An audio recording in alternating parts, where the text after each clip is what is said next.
బద్ధకముగా పనిచేయవాడు దరిద్రుడగును, శ్రద్ధ గలవాడు ఐశ్వర్యవంతుడగును. సామెతలు 10:4. ప్రేమైనటువంటి దేవుని బిడ్డలారా, ఉదయకాల సమయంలో మనం చేసేటువంటి పనిలో కావచ్చు, మనం చేస్తున్నటువంటి సేవలో కావచ్చు, మనం చేస్తున్నటువంటి ఉద్యోగంలో కావచ్చు, మనం ఏ పని చేస్తున్నా ఆ పని అంతట్లో నువ్వు బద్ధకముగా పని చేస్తూ ఉన్నావా? ఈరోజు చేయాల్సినటువంటి పనిని రేపు చేద్దాములేనటువంటి ఆలోచన కలిగి ఉన్నావా?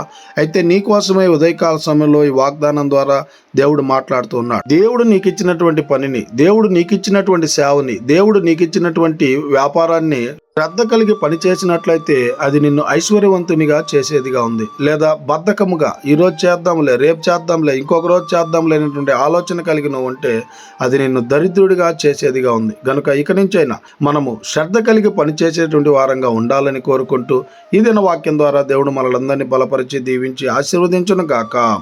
ఆమేన్.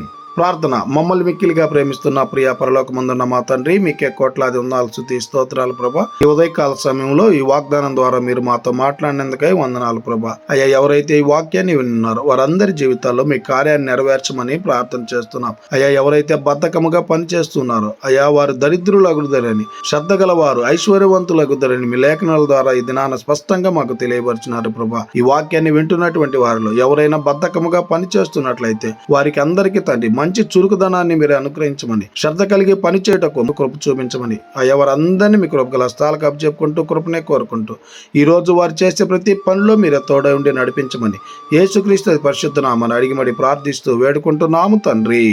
ఆమేన్.